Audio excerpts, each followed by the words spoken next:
Good day to you, partner. I'm Guy, and I can already tell that I'll be your best friend in this forsaken camp.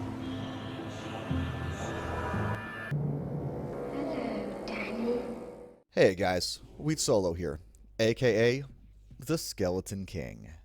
So, we're going to start off with the bad news, and that is going to be the worst expression of the night from the man they call the Zoolander Fabio. And it's basically the bad news is they took the worst direction in trying to balance fire golems. Now, calling it a 50% nerf is a little extreme because I don't think it's exactly a 50% nerf. It's actually more like a slide scaling nerf from maybe close to 50 to basically higher than even Canite's suggestion of 70%. And that's because they shifted all of the damage from base damage to synergy. And I think they chose that direction because it helps restrict build creation. And although that's less fun for us as a necromancer who likes to weave, do the weave with all the pets, they're eating the cats, the dogs, the fire golems, and the revives. Okay, we can't do that anymore. You got to pick one. And that helps them balance builds by going, we don't have to worry about somebody running fire golems, revives, and mages. I understand. And the other side of it is one of the ways how PDT works, or even base Diablo 2 in some instances in PvP, you'll see it, or even in some PvE builds, you'll drop synergy points because you won't need the damage, so you can get some other area. And even if you do need some of that damage, you can make it up with the mastery from your gear, whether it be, facets, large charms, just an item that gives you percent damage. So basically, synergies are really not that good. But if all of the damage from a build comes from synergies, because 12% per point is pretty high, you just kind of got to go max golem build. Now, I'm going to go into a little bit later what I think the cutoff is, but I want to start off with what's funny about fire golems now from where they were. Knives was using 20-point fire golems with 20-point golem mastery on Poison Nova, and a lot of us did that on some other builds, and it was very, very good. Probably because we didn't know that's as good as fire golems ever got, which one of us should have figured out at some point. But the point is this. We could put fire golems on Poison Nova. We could put fire golems on summoners, the optimal summoner build. I believe one of our versions had fire golems. Correct me if I'm mistaken.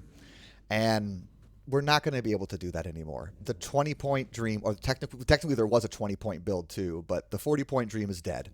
The 60-point dream might exist. I honestly believe that. But for the majority of the game, like this is budget, you're going to have to put in about 80 points in the fire golems to have them be worth their salt. Now, this gear is very reasonable. It's some of the budget gear I was using on other videos. The only difference being I'm actually running Hustle and I'm running Kalan's Legacy.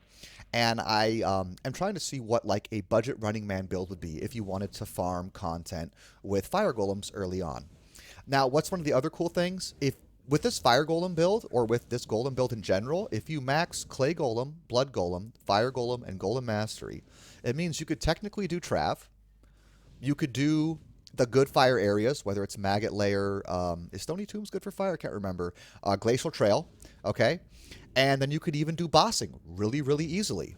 And also, Clay Golems were buffed. Clay Golems now get Crushing Blow, and their idle was changed. They were the only summon in the game that had a 12 idle, which means they were technically 20% slower idle than any other summon in the game. So it's actually quite a significant DPS increase for Clay Golems to go from 12 idle to 10 idle. And overall, this damage increase makes them even better. Real John, it saves him 5 seconds per Trav run, and 5 seconds per a 30-second run is a pretty big deal. So also, you won't even just run Blood Golems anymore for bossing. You'll probably run a couple of Clay Golems early on, and once the Crushing Blow gets to like half health or something and it starts to drop off, then you can switch to all Blood Golems. Or you could even start with more Clay Golems, get them low, and then switch to Blood. But that's really fun. So every single Golem has a better identity. They do have uses, and so it's kind of interesting that although they're reducing build variety with max Golem build, on the other side of things, like let's just make it more and more positive. Every golem has a legitimate reason to be ran and to exist right now. Even Iron Golem, which just, we're talking budget. We're not going to have an aura. And we'll get to whether an Iron Golem will fit on these builds in-game, because me and my Running Man main hand infinity thing. I do love that. But this is the same gear, okay? This is 35 total skills with great defensive options, okay? Maybe the defensive options are a little too good. The FCR is not even the 75 breakpoint, so I don't think that's ridiculous. Again, guys, shop yourself a 5-skill wand and get yourself a 5-skill head. It's not that hard. Everybody could go 5-skill head. That's already 10 skills. You just got to get 5 more, and you can look as good as the guy on this screen right now.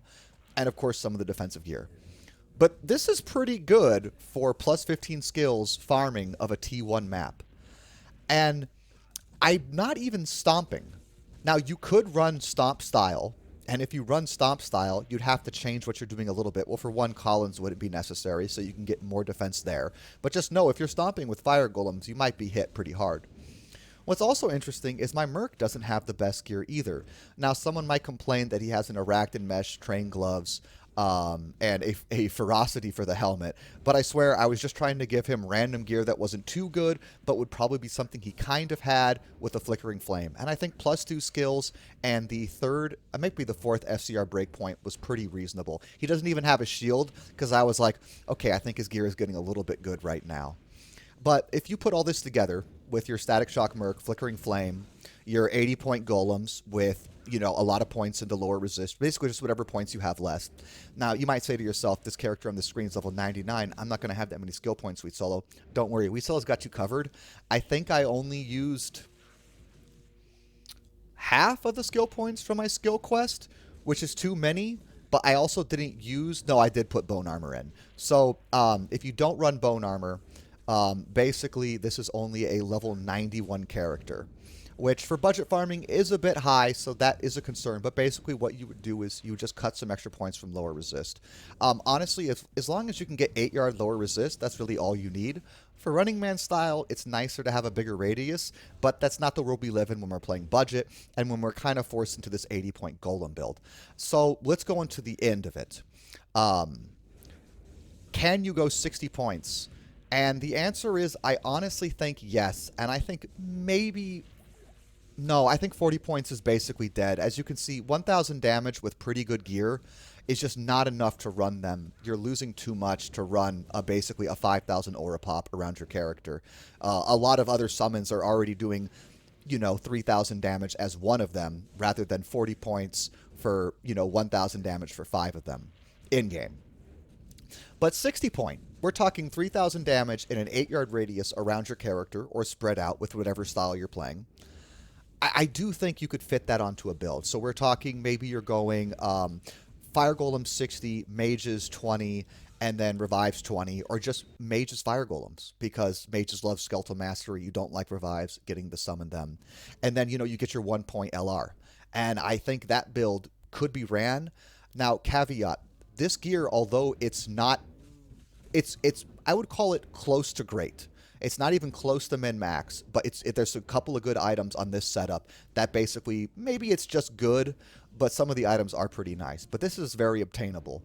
And with this gear is kind of the gear you'd start to want if you wanted to mix and match your Fire Golems and Mages. So yes, budget, it is dead. But like I said, they did give you a reason to feel like putting 20 points into Blood, Clay, and Fire Golem do something. So shout outs to the dev team for coming up with a fix. That gives me hope. That gives a reason for Golems to be ran. And as you can see, if I'm saying this gear is maybe not even great, and this is the same gear I was running in the video before, it doesn't look that bad. Now, I'm not saying it looks good, but it doesn't look that bad. So what does it mean? I think with GG gear, Running Man is not completely dead. Now, of course, it's not dead in T1s. I already knew that from the numbers. T1 Running Man can be ran, okay, guys?